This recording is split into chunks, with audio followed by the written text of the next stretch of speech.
caminho certo, tá? E tudo começou quando eu estava na residência de cardiologia.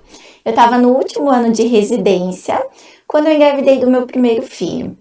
E ele ia nascer faltando 4 meses para eu terminar minha formação. Eu tinha me dedicado muito até ali, já era meu 12º ano de estudo, né? Porque antes disso eu tinha trabalhado com saúde da família, aí depois eu fiz então medicina interna e depois a cardiologia.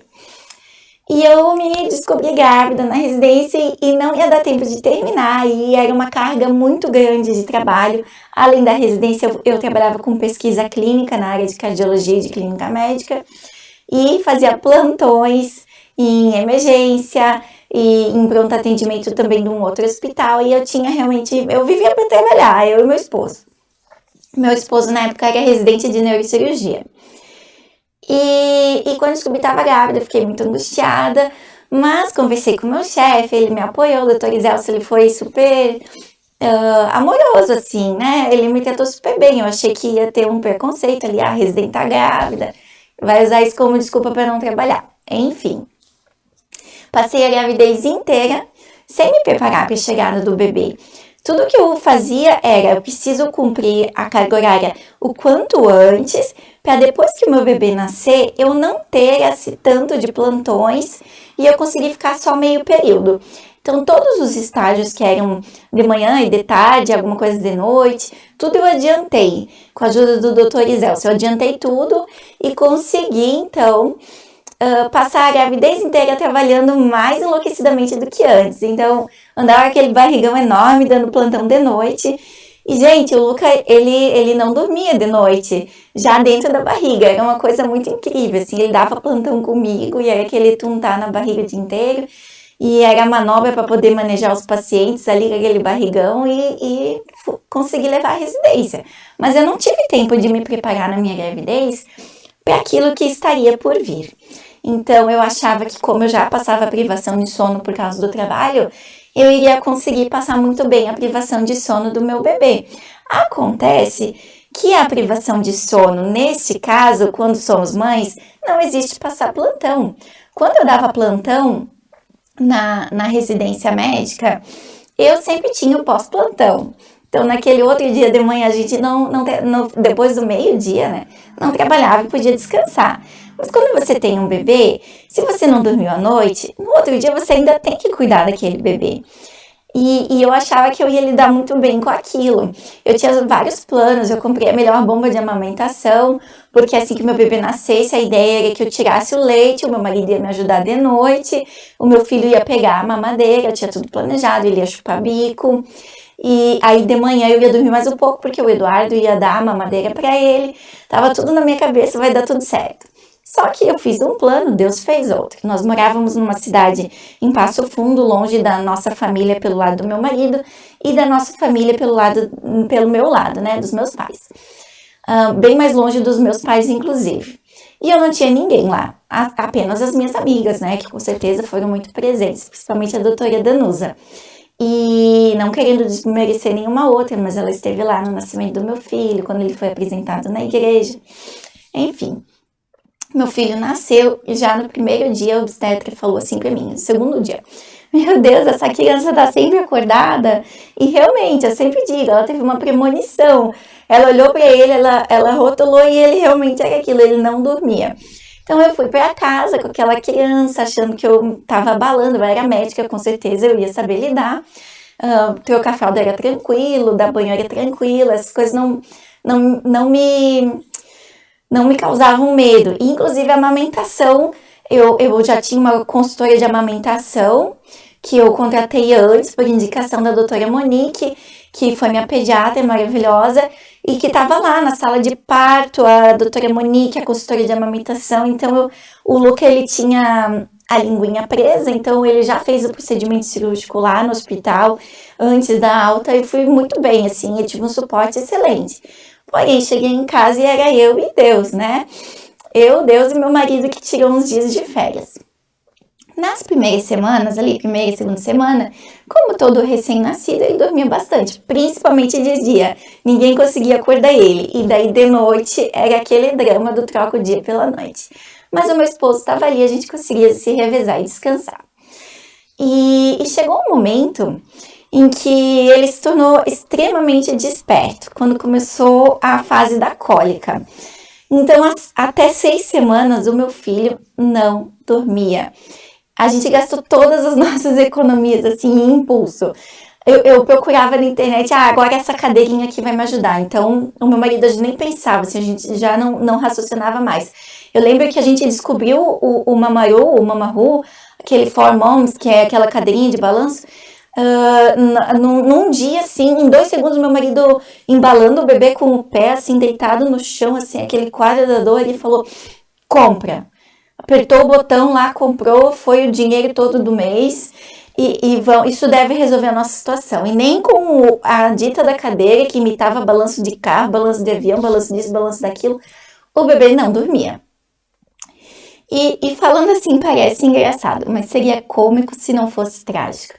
Eu fui ficando cada vez mais deprimida, eu já comecei a ter sintomas de melancolia e tristeza já na gravidez do meu filho. Ali, 1 semana antes, faltando, eu já estava com a cesárea marcada, eu não tive tempo de me preparar emocionalmente para um parto normal. E realmente meu bebê era bem grande e um perímetro encefálico bem grande. Acho que talvez ele não tivesse nascido. A minha filha, a segunda, nasceu, mas o meu filho, eu acho que ele não teria nascido. De toda forma, eu agendei então a cesárea e até chegar no dia eu estava extremamente deprimida, assim. E quando ele nasceu, eu chorava muito, assim. Eu tive o blues puerperal e eu ia pro banheiro, eu tinha muita vontade de chorar. E eu não entendi, assim, foi uma quebra de antes e depois. Meu Deus, eu cheguei aqui grávida e agora eu tô saindo desse hospital com um bebê. E eu achei que era fácil, mas não tá me parecendo. E aquela quebra hormonal que acontece quando a placenta dequita, né? Cai as concentrações hormonais em até 200 vezes. Se tiver alguma gineco aqui e eu estiver falando besteira, me corrija, tá? E eu tive aquele blues puerperal muito intenso, assim. E com 2 semanas, que era para os sintomas já estarem passando, eu fui me sentindo cada vez mais deprimida e se tornava muito difícil me alimentar, muito difícil cuidar da casa, muito difícil cuidar do meu bebê. Então, o berço do Luca, que era acoplado na minha cama, inconscientemente eu comecei a empurrar. Todo dia eu colocava ele um pouquinho mais longe, até que ele ficou o mais longe possível, assim, na janela. E eu colocava ele dormir de noite e eu virava de costas e eu pedia para Deus assim, gente, eu não tenho vergonha de expor a minha vulnerabilidade aqui. Porque eu sei que algumas de vocês se sentiram da mesma forma como eu me senti. Então eu não me envergonho de como eu me sentia e daquilo que eu pensava, embora é muito difícil para mim falar, tô bem nervosa aqui, é um evento ao vivo, tem várias pessoas me ouvindo, inclusive o meu esposo. Eu fui colocando ele mais distante e eu virava de costas para ele e eu pedia, meu Deus, eu não quero ouvir ele. Ele gemia a noite inteira e quando eu botava ele no berço, cuidando com todo o cuidado para ele não acordar, logo ele tinha um espasmo, um reflexo de humor, ele acordava e começava a gemer, e vinha pro colo e só dormia de bruços no colo, tanto de dia quanto de noite. E os meus dias eram assim, um loop infinito, sempre igual. Eu fiquei 2 meses sem tirar a pijama, as 2 únicas vezes foi quando eu fui ali no pós da cesárea e quando eu ia nas consultas, então, né, ou fazer vacina, que daí era tudo no mesmo dia, eu não saía do portão para fora, eu morava num prédio, no máximo eu descia até embaixo, eu não me arrumava, não escovava dentes, o meu prazer era tomar um banho decente. Então eu esperava meu marido chegar, depois que ele já tinha passado a licença de paternidade dele.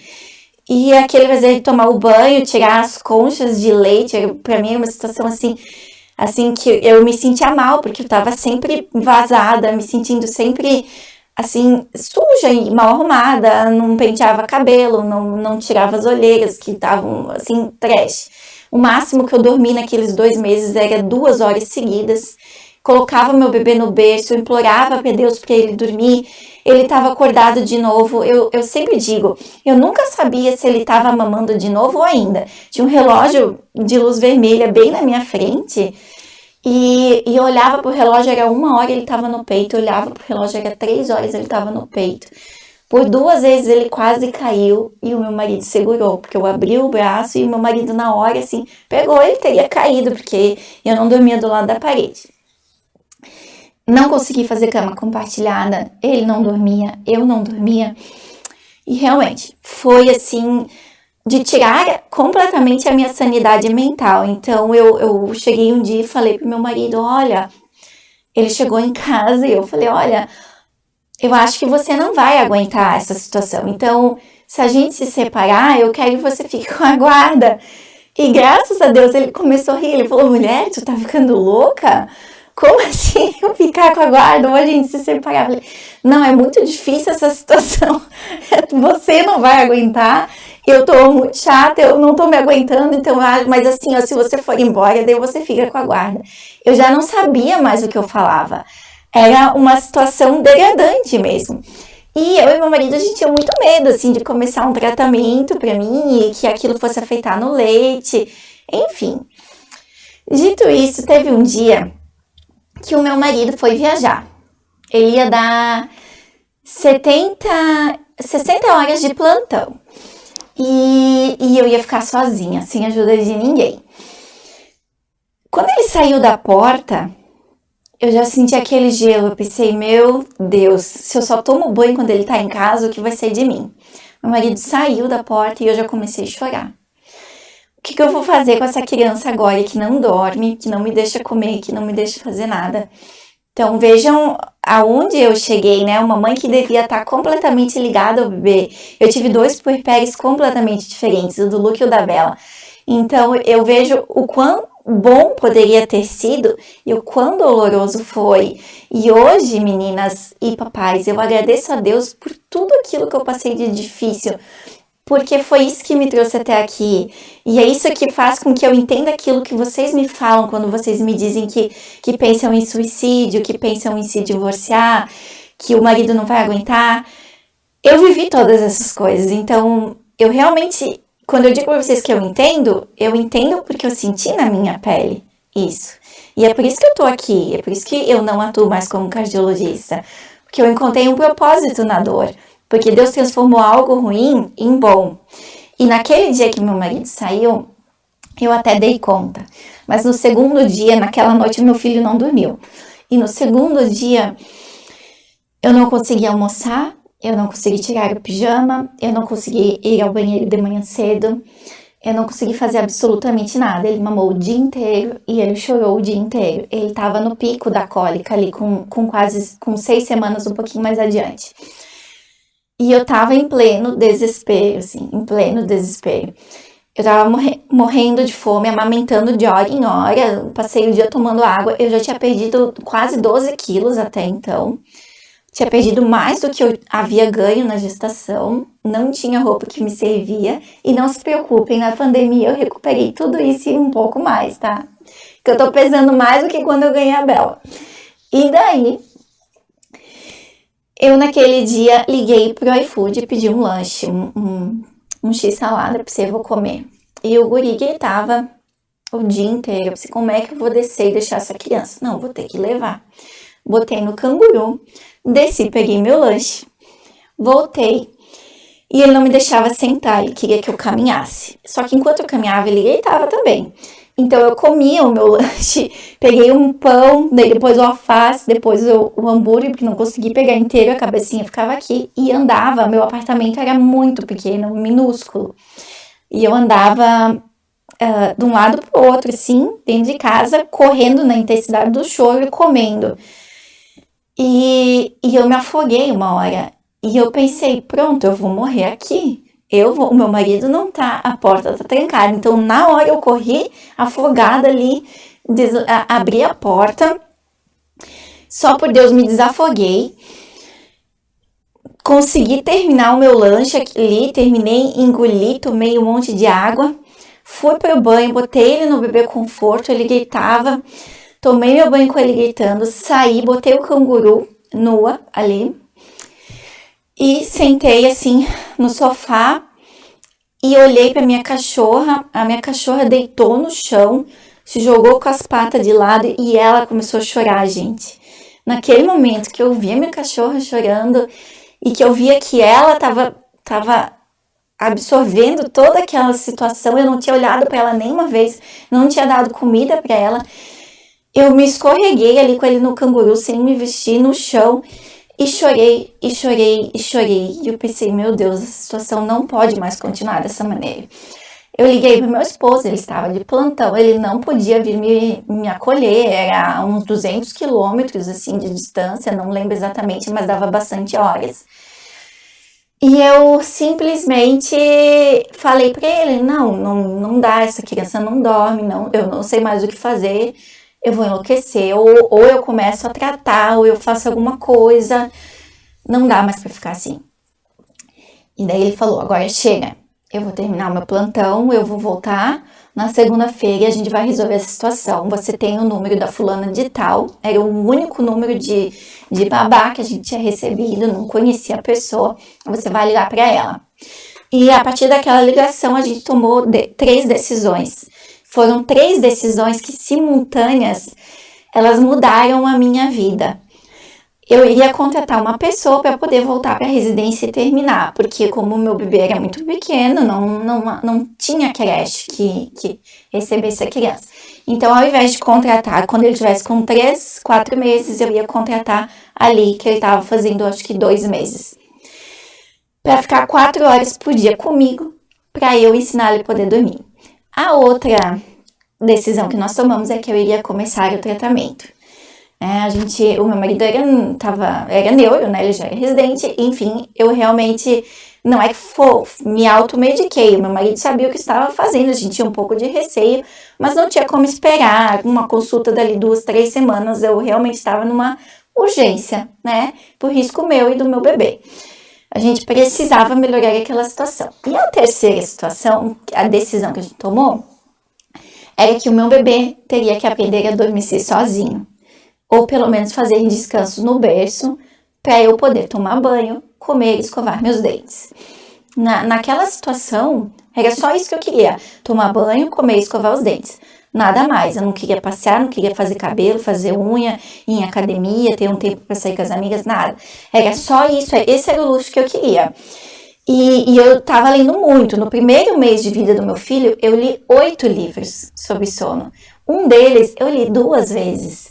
Até 2 meses eu já tinha ido para artigos científicos, livros médicos, sites no exterior, cursos no exterior. Eu já tinha adquirido muito conhecimento, eu só precisava colocar em prática e precisava ver que aquilo era realmente certo para minha família. Porque a maneira como eu vivia não tinha mais como. Embora eu sei que há muitas pessoas aqui na internet que falam que você tem que, porque o apego seguro, porque o bebê tem que dormir com a mãe.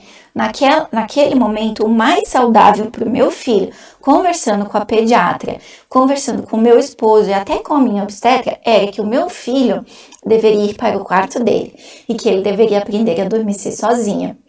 E eu peguei, então, todas as técnicas que eu li, eu fiz aquilo que eu achei mais apropriado, eu bolei um plano e eu segui à risca. Eu já havia feito uma consultoria do sono e não utilizava os métodos que eu utilizo hoje. Todo mundo sabe que eu trabalho com choro controlado de extinção.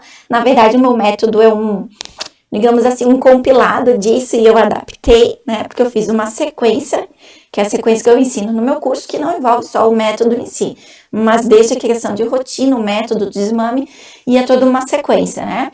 Que eu fui desenvolvendo com base na minha experiência pessoal e profissional. Mas essas 3 decisões juntas tomadas mudaram a minha vida.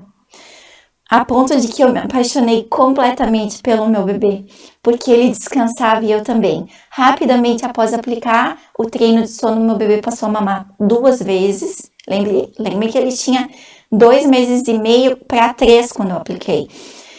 Logo ele já começou a mamar 1 vez. E logo ali com 9 meses eu consegui fazer o desmame noturno. Ele ainda às vezes dormia a noite inteira, às vezes não, então eu apliquei porque ele já tinha idade o suficiente. E com 10 meses eu já estava barriguda de novo, porque eu achava maravilhoso ser mãe, eu dormia muito bem. Então aquela história de que mãe não dorme, que a vida é assim, não aceitem, tá? O conformismo não leva a lugar nenhum. Como eu escrevi num post esses dias, né? Você não pode se conformar com certas coisas. Se dormir é saudável, então você não pode se conformar com não dormir, porque certamente Deus não iria querer isso para sua vida, tá bem? E, dito tudo isso, eu quero lhe dizer que eu estou aqui porque eu já vivi aquilo que você está vivendo. Eu sei que se você tivesse um sono perfeito, tirando minhas